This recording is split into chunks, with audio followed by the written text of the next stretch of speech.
Olá, bem-vindo ao programa Olhar de Líder do Broadcast. Nosso convidado da semana é Benjamin Batista. Ele é presidente da ArcelorMittal Brasil.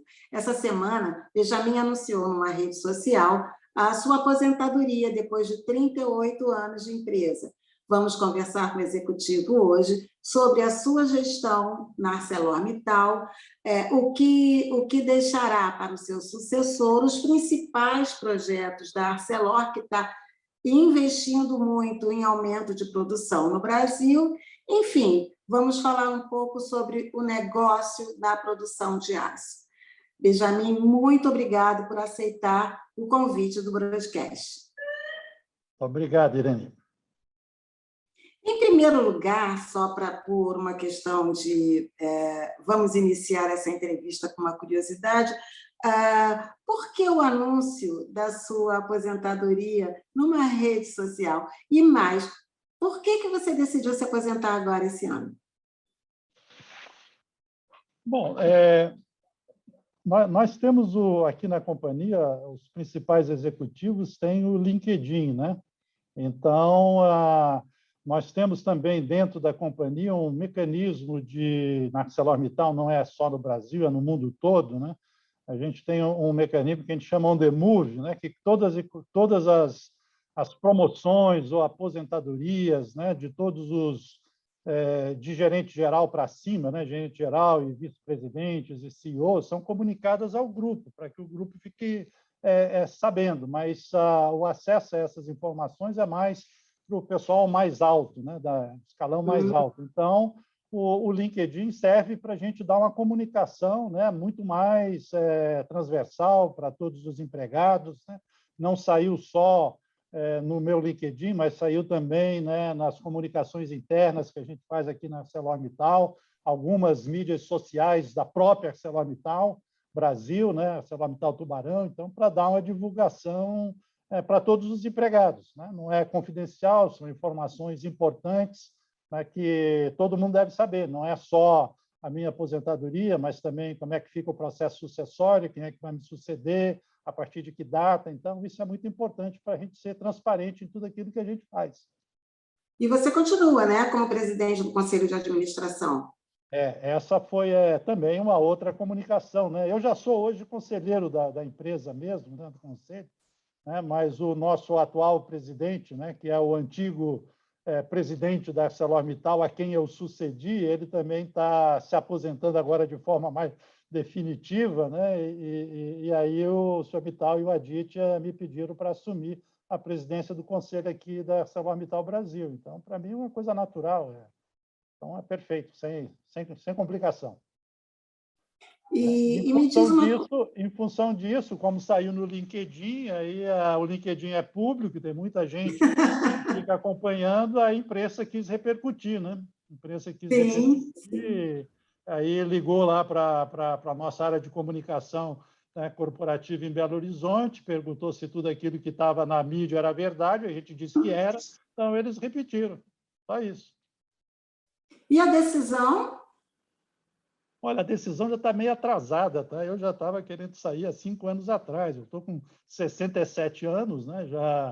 Mas eu recebi vários apelos, né, das minhas chefias, do senhor Mittal e o Aditya, para permanecer mais tempo.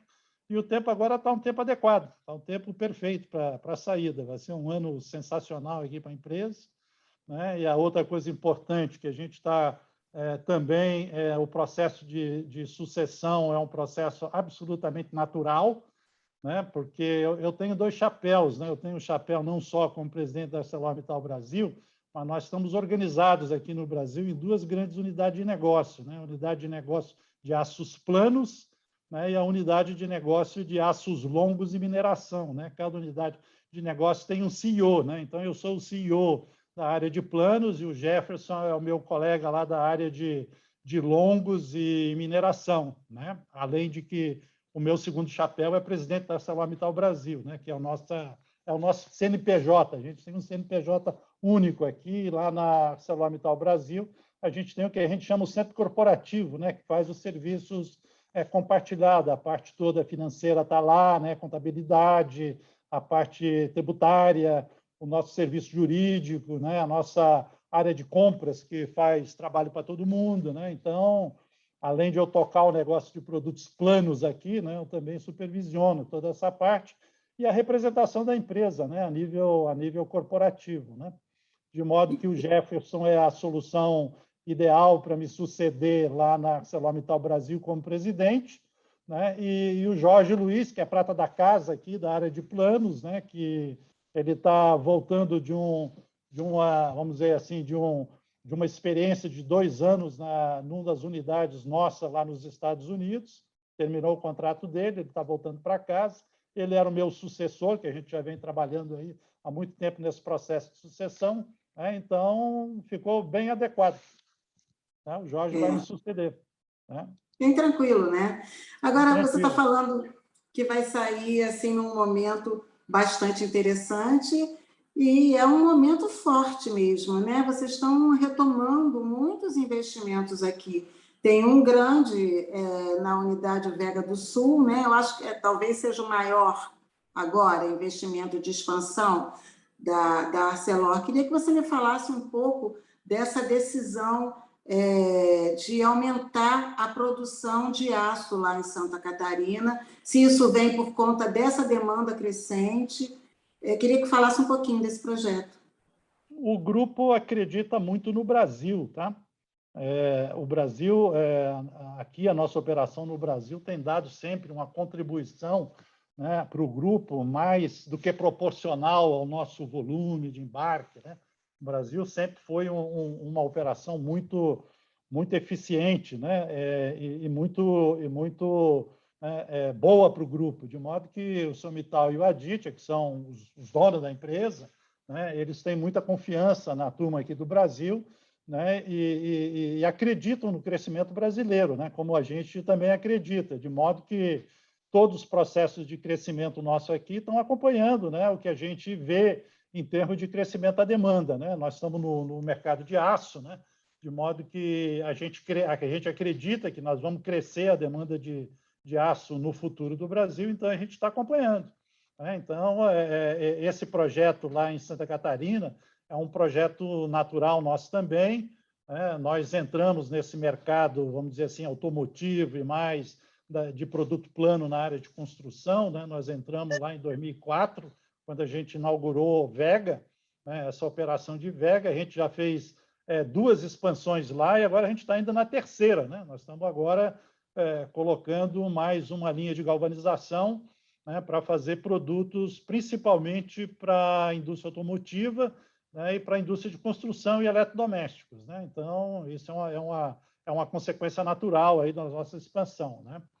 Temos também alguns outros projetos que ainda não estão assim devidamente maduros para serem anunciados, mas a gente tem projetos de ampliação também na nossa área de mineração, né? O Jefferson está tocando isso, né? Nós temos uma operação de minério de ferro aqui no Brasil, produz mais ou menos 7 milhões de toneladas ano, e a gente tem projetos de expansão lá, né? E como também na área de longos, a área de longos nossa também tem alguns projetos de ampliação que daqui a pouco vai ser anunciado. Por enquanto ainda não. Ontem vocês já fizeram um anúncio, né? Monlevade, se não me engano, Sim. e anunciaram em abril também a aciaria de Barra Mansa. Vocês estão...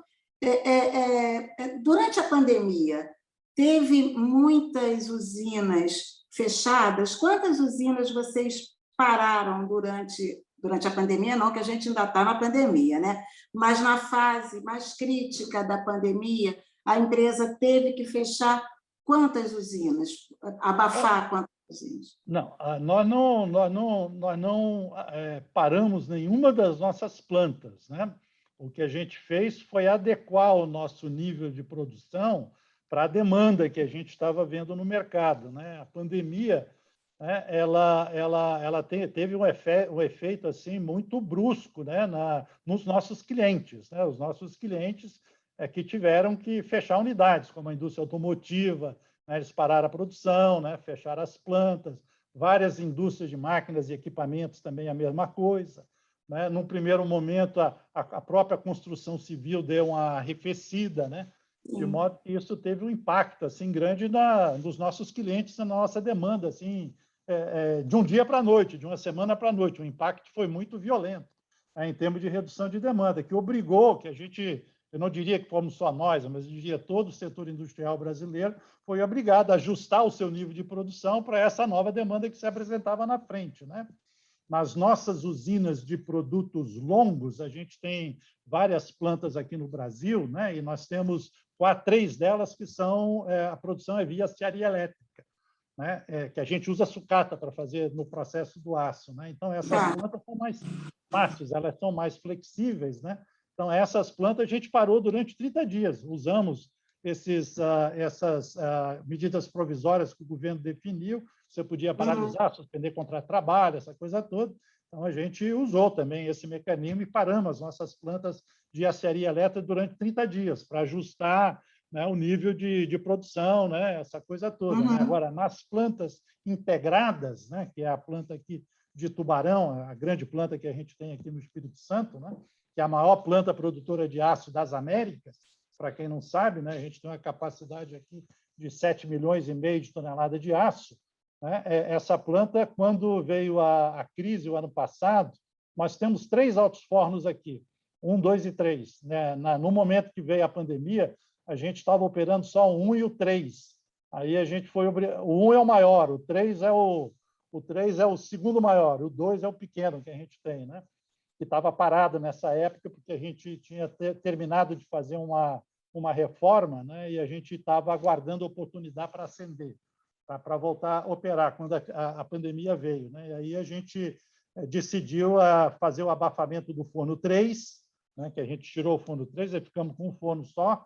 Um forno só significa uma produção aí da ordem de 3 milhões de toneladas, tá? Mas aí o mercado começou a retornar a partir de julho, né? E aí em julho a gente trouxe o forno 2, que estava parado, que é mais 1 milhão e 300, né? E em outubro, em novembro, final de outubro do ano passado, quando com a retornada do mercado mais rápido, a gente trouxe o forno 3 de volta. Então, desde o final do ano que vem, do ano passado, a gente vem operando aqui a planta a plena capacidade. E na área de longos foi a mesma coisa, né? À medida que o mercado recuperou, as aciarias elétricas são muito mais fáceis da gente trazer de volta, a gente foi trazendo gradativamente aí a nossa produção para adequar a situação do mercado, né?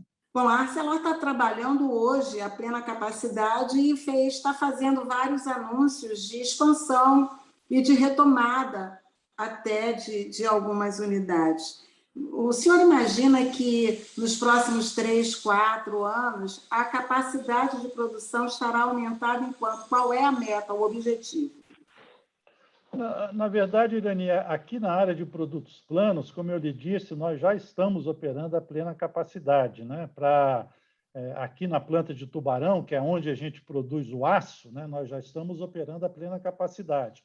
Esse projeto lá em Santa Catarina, de Vega, ele não vai aumentar a nossa capacidade de produção de aço, tá? Porque aqui na planta de Tubarão, nós ainda exportamos cerca de 3 milhões de toneladas, tá? Daquilo que a gente produz. Então, basicamente, lá em Vega, o que a gente vai fazer para aumentar a capacidade de Vega é tirar produto da exportação e migrar para o mercado doméstico, né? Nós exportamos, a matéria-prima lá em Vega é o que a gente chama de bobina quente, né? E bobina quente a gente produz aqui em Vitória, né? Nosso laminador tem capacidade de fazer 4,5 milhões de toneladas de bobina, né? Nós estamos fazendo em torno de uns 4 e pouquinho, tá?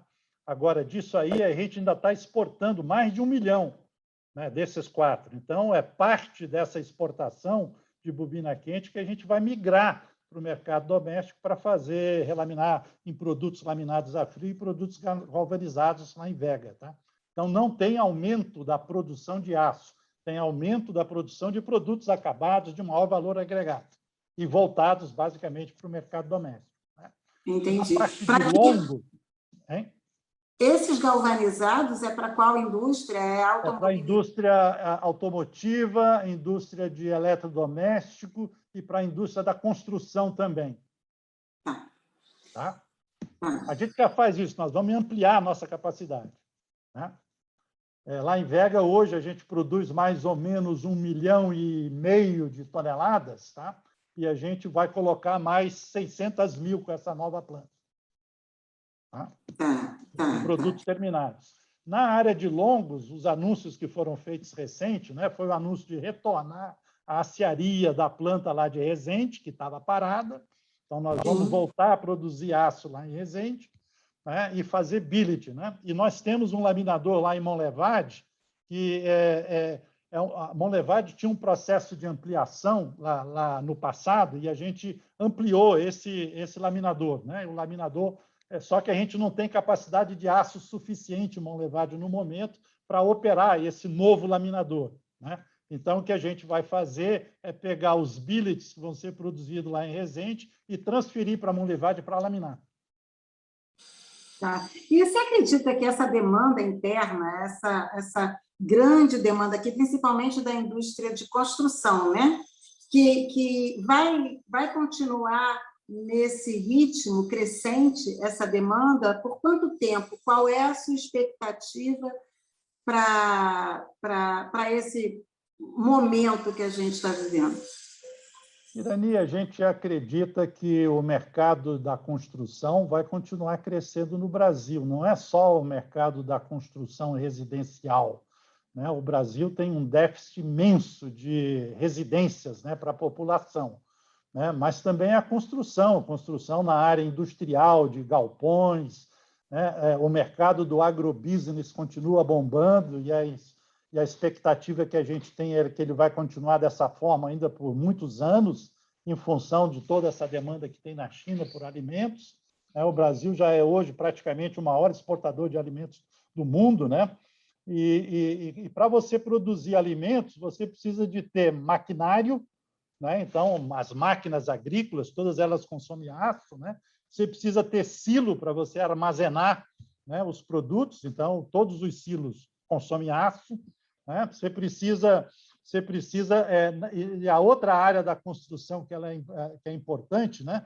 A construção também, além da área de construção residencial, você tem as construções industriais, né? Construção de novos galpões, né? Você tem a construção comercial de shopping center, de edifícios comerciais, e tem a infraestrutura, né? O Brasil ainda tem uma deficiência muito grande de infraestrutura, né? O governo está anunciando que tem um programa muito intenso da área de infraestrutura, né?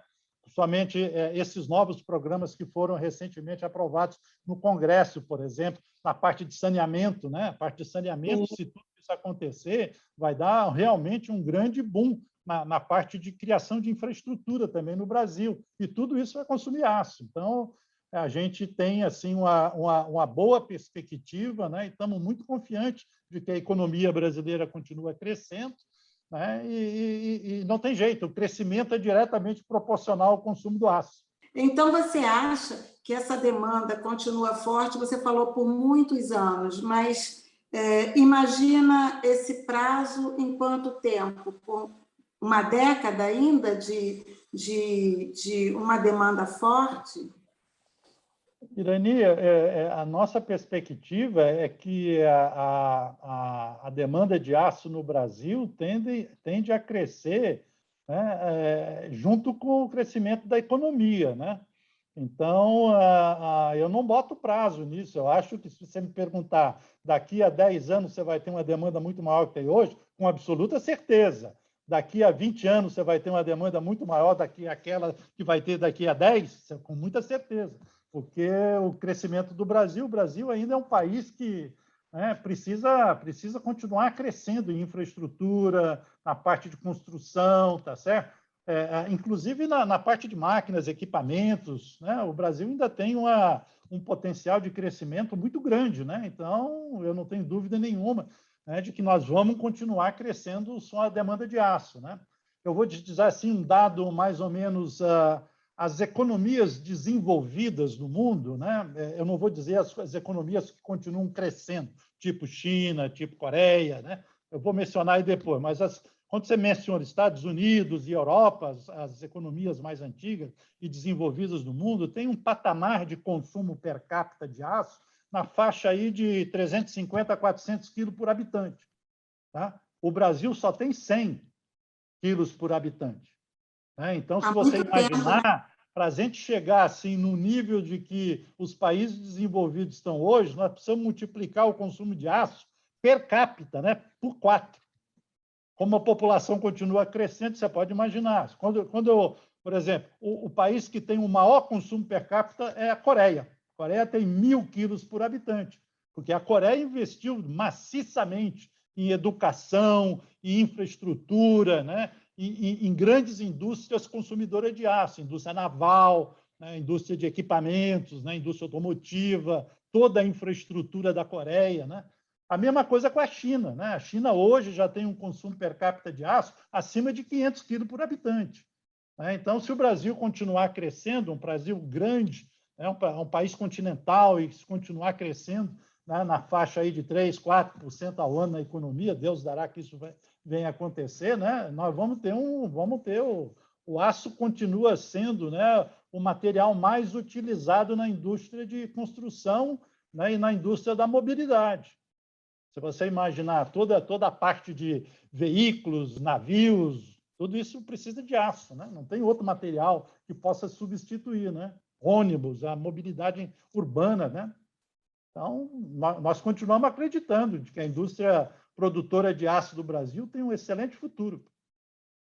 E esse ano, quando você está falando, vamos ter um excelente ano.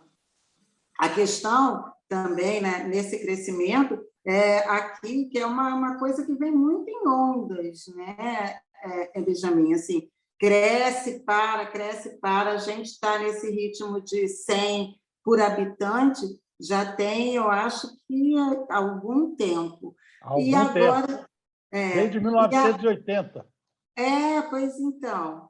E agora, por exemplo, nessa retomada, na preparação da saída dessa pandemia, até por conta de algumas coisas durante a pandemia, a construção cresceu muito e reclama a falta de aço, né? É uma coisa que a gente vem ouvindo muito, reclamar falta de aço no mercado. A indústria em geral e a ArcelorMittal em particular, eles já estão preparados agora para suprir essa demanda? Há um descompasso mesmo entre a produção e a demanda? Irani, o consumo, né, ele caiu assim muito drasticamente, né, o ano passado, e todas as usinas tiveram, todos os produtores de aço tiveram que ajustar o seu nível de produção, né? Há uma diferença muito grande na siderurgia integrada, que é aquela que tem alto forno, né, que somos nós, a Usiminas, a CSN, né, a PECEM e a Térnio no Rio de Janeiro, né, que usam alto forno. Alto forno não é um equipamento que você possa ligar e desligar de um dia para outro, tá certo? É diferente da aciaria elétrica. A aciaria elétrica tem muito mais flexibilidade, tá certo? Mas o que aconteceu, né, nesse momento foi que todo mundo teve que ajustar o seu nível de produção, né, e na hora que a demanda voltou, né, o pessoal da área de aciaria elétrica teve uma rapidez maior de voltar do que o pessoal que teve que mexer em alto forno, né?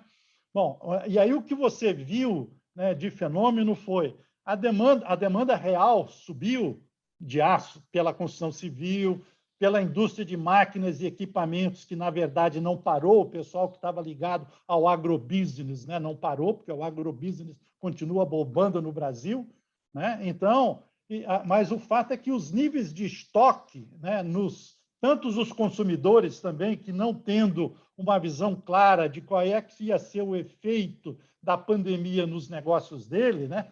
Nessa situação, o que o setor todo, eu diria assim, industrial fez, né? Nessa altura de jogo, todo mundo tem que segurar o caixa, né, para poder preservar a saúde dos seus negócios. Então, o que você faz? Você para de comprar e você usa seus estoques, né? Então, para você preservar seu caixa. Então, todos os clientes nossos fizeram isso, sem exceção, né? Então, não foi só a redução do nível de consumo, houve também uma redução substancial do nível de estoque que os consumidores tinham nas suas operações. Então, quando eles retornaram, a demanda ela não voltou ao normal que você tinha, ela duplicou, porque está todo mundo querendo, além de ter a compra de aço para sua operação do dia a dia, está todo mundo querendo repor seus estoques, né? Então, os estoques de aço na rede de distribuição aqui no Brasil, ele, em média, em torno de 3 meses, 3 a 4 meses de estoque na rede de distribuição, que é quem vende para os pequenos industriais que não têm volume para acessar a compra das usinas, né? Esse estoque, naquele período do período da crise, né, os estoques na rede de distribuição subiram para 5 meses, 6 meses, porque os caras estavam estocados, a demanda caiu.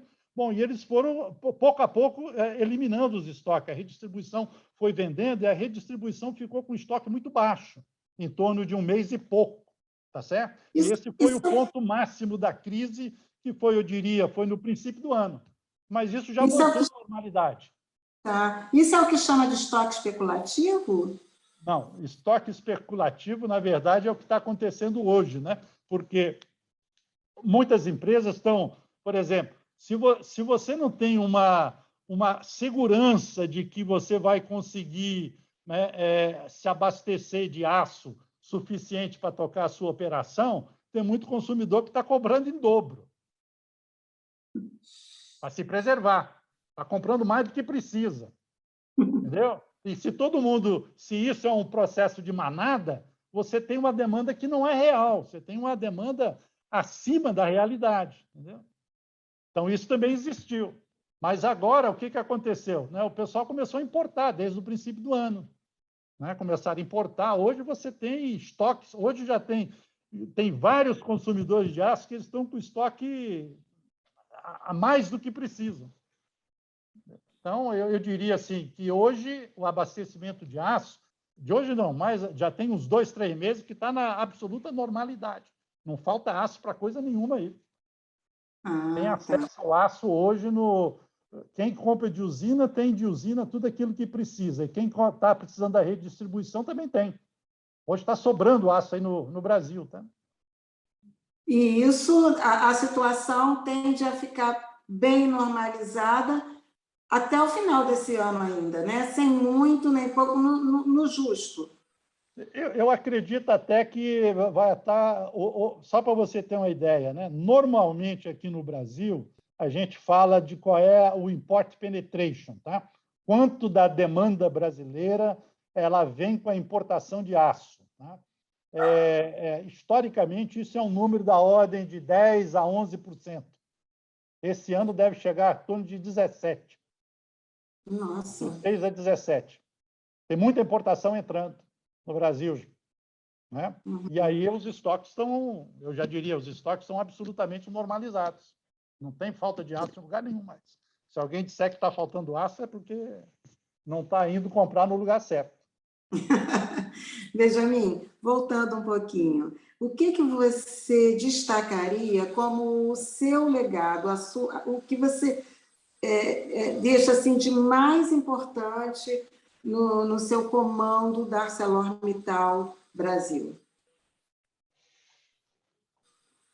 Bom, eu comecei aqui lá em 83, na nossa planta aqui no Espírito Santo, né, na planta de Tubarão. Né? Essa planta era uma planta para produzir 3 milhões de toneladas de placa de aço, que é um produto semi-acabado. Né? Ele não tem a uso final, né? Ele precisa ser processado em outros produtos acabados. Né? Numa época em que esse mercado não... Quer dizer, aqui era para ser uma joint venture no início entre a antiga Siderbras, né, e sócios estrangeiros. A gente tinha aqui como acionista a antiga Kawasaki Steel japonesa e a Italsider italiana. Né? Ambas as empresas não existem mais. Né? A Kawasaki, ela hoje ela mudou de nome, através de mergers e acquisition lá no Japão, e hoje ela se chama JFE. E a Italsider, que era a empresa estatal lá na Itália, foi privatizada e não tem mais. Mas eles eram sócios aqui, junto com a Siderbras, que era do governo brasileiro, criaram esse empreendimento aqui da Companhia Siderúrgica de Tubarão, que era para agregar valor ao minério de ferro, né, que era produzido no Brasil, na forma de placa, e basicamente era um projeto para exportar placa, né, para o mundo afora. Né?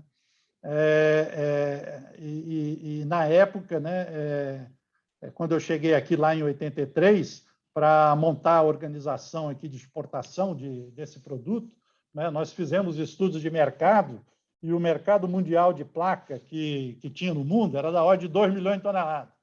E nós íamos produzir 3. Né? Então, tinha um desafio muito grande. Né? Eu diria que a gente teve até um pouco de sorte, porque a empresa entrou lá em 83, né? Que foi um momento em que o mercado internacional, que vinha da recessão, né, da última crise do petróleo de 79, né, o mercado internacional de aço começou a reverter, começou a ter uma melhoria. Né? Então, a companhia, a gente criou um modelo de negócio que era pioneiro no mundo, porque não tinha nenhuma companhia siderúrgica, né, especializada na produção e venda de placa para terceiros. E a gente entrou no nicho de mercado que foi um imenso sucesso, né, um sucesso absoluto. Nós conseguimos abrir o mercado internacional a partir aqui do Brasil. A gente foi copiado depois, diversas outras empresas foram copiando o mesmo modelo de negócio e foi um modelo de sucesso, né? À medida que a gente conseguiu, então, produzir tudo e vender tudo, ganhar dinheiro. Então, foi um grande sucesso aqui a empresa. Eu diria que esse legado de construir esse mercado internacional de placa, participar disso, ser o pioneiro, né? E depois ter esse modelo ter sido copiado muito afora, né? Foi uma coisa muito importante. Esse é um legado importante que a gente vai deixar aqui. Eu diria que uma outra coisa foi no momento que a gente, pós-privatização, a empresa foi privatizada em 92, né? E logo depois da privatização, a gente entrou aí com um programa bastante intenso de investimentos aqui, e foi quando a gente vislumbrou. Nós primeiro aumentamos a nossa capacidade de produção de placa para exportação, né, com a instalação do segundo alto-forno, né, e começamos a botar várias tecnologias mais modernas para produzir placa aqui, lingotamento contínuo, refino secundário, para melhorar a qualidade, para reduzir custo, esse tipo de coisa. Mas eu acho que a outra grande legado foi a nossa decisão de entrar no mercado doméstico. Né? Mercado doméstico, a gente entrou em 82, quando a gente começou o laminador de tiras a quente, que era voltado para produzir bobina a quente aqui para o mercado doméstico. Né? Bobina a quente é dos produtos planos, né, que são produzidos no Brasil, bobina quente é o que tem a maior demanda, né? Em termos de volume. Né? Então, nós entramos no mercado em 82, e depois a nossa operação lá de Vega, que foi entrar em 84, né, entrar no mercado de laminados a frios e produtos galvanizados. Uhum. Não, desculpe, 2002 o tiras a quente e 2004 Vega. Né? Então, eu diria que essa entrada no mercado de laminado a quente e laminado a frio foi bastante importante. Hoje, nós temos uma participação substancial nesse mercado doméstico. Né? Então, esse é o legado que vai ficar. Né? E a nossa planta aqui de Tubarão, como eu lhe disse, a gente está produzindo um pouco mais de 7 milhões de toneladas de produtos, né? E dos quais a gente ainda tem aí uns 3 milhões e pouco, né? Entre placa e bobina quente, que a gente exporta. Né? Então, a ideia futura é a gente ampliar a nossa capacidade de transformar esses produtos que exportamos ainda, né, em produtos acabados para o mercado doméstico. Então, esse é o planejamento de mais longo prazo que a gente tem aqui na planta de Tubarão. E você chegou a falar aí na nossa conversa, agora já estou vendo aqui que nosso tempo já está acabando, mas você chegou a falar de investimentos que ainda não estão maduros para anunciar, mas que vem mais coisa aí. Queria saber se não dava nenhuma palhinha assim, para a gente dimensionar um pouco, são investimentos da ordem de quanto, e se algo ainda vai ser anunciado esse ano. Irani, eu vou te sugerir ser de 1º de outubro, você vai ter um novo presidente da companhia, aí você, por favor, pergunta para o Jefferson. Quer dizer que não vai ter nada mais anunciado? Não, nós temos alguns investimentos, nós temos alguns investimentos importantes que estão acontecendo, tá? E que vão ficar prontos daqui a pouco. Por exemplo, nós estamos investindo aqui na nossa planta de Tubarão, aqui em Vitória, nós estamos investindo aí na maior planta de salinização do Brasil. né? Nós passamos por vários períodos de seca aqui no passado, né? E chegamos a ter racionamento de água aqui na nossa operação. E como você muito bem sabe, né? Uma planta siderúrgica, a gente opera aqui com temperaturas de 1.700 graus. E só tem uma maneira de você reduzir a temperatura, é via água. A água é aquilo que a gente usa, né, para reduzir as temperaturas, né? Então, sem água, a gente para. Sem água, uma planta siderúrgica simplesmente para, né? Então, nós, com as experiências de racionamento que nós tivemos aqui, a gente decidiu resolver o caso. E a maneira de resolver o assunto aqui, né, como nós estamos aqui na beira do mar, a gente tem sistema de captação de água do mar, que a gente usa a água de mar também em refrigeração nas termoelétricas que nós temos aqui na nossa planta, né? Nossa planta aqui de Vitória, né? Nós temos 6 plantas termoelétricas, a gente produz 500 mega aqui, então, ou seja, nós somos autossuficientes em eletricidade, na realidade, nós temos até um excedente que a gente vende aí para o grid, tá? Mas a gente decidiu, então, botar uma planta de salinização. Então, conseguimos botar essa planta, estamos terminando ela, né? Vai ser uma planta para 500 metros cúbicos por hora, é a maior planta de dessalinização no Brasil, né? E vai começar a operar agora antes de eu sair. Então, essa aí foi meu pão de honra. Agora, no final de setembro, nós vamos inaugurar a planta aqui, né? E essa planta vai ser... E esse investimento foi de quanto? Esse investimento é de 50 milhões de reais, tá? Que está implantando agora. E a gente vai ter capacidade, esses 500 mega, os 500 metros cúbicos por hora, ele responde por mais ou menos 1/3 da nossa necessidade de água aqui, né? De modo que a gente tiver outro racionamento, como a gente teve no passado, que a gente foi obrigado a reduzir o nível de produção por falta d'água, a gente não vai mais precisar fazer dessa forma. E a planta, inclusive, ela tá dimensionada para ser modular, né? A gente pode construir mais 2 módulos aqui do lado dela, né? Mas no futuro, se precisar, né? E estamos trazendo a tecnologia, né? A tecnologia de osmose reversa, né? Que a gente tem aí uma boa intercâmbio aqui com a academia aqui do Espírito Santo, né? Para trazer a tecnologia para cá também, né? Porque a gente nunca sabe com esse assunto agora de mudança climática, né? A gente viu agora, né, o IPCC que saiu agora recente, lá da ONU, né? E que está demonstrando que o Brasil vai ter negócio de seca num lado, né? Muita agitação aí. Então, a gente ter a capacidade de autossuficiência aqui de água é essencial, né? E o outro lado positivo para nós é que, como nós somos autoprodutor de energia elétrica, né, o principal matéria-prima para você fazer dessalinização é energia elétrica. Você precisa de energia elétrica para fazer isso, né? Então, eu diria que esse é uma coisa muito importante. O outro investimento importante que a gente está fazendo aqui, né, é o investimento na nossa 4ª bateria de coque. Nossa coqueria está ficando já velha, com 35 anos, desde que ela começou a operar, né? Então, uma das baterias que está pior, a gente vai ter que desativar lá na frente, que não vale a pena fazer reforma, então nós estamos construindo uma nova, né? Então, isso é um investimento aí de 150 milhões de dólares, né? E a nossa perspectiva que também até o final do ano, princípio do ano que vem, a gente vai inaugurar. Eu não vou estar aqui, mas certamente eu vou estar na inauguração.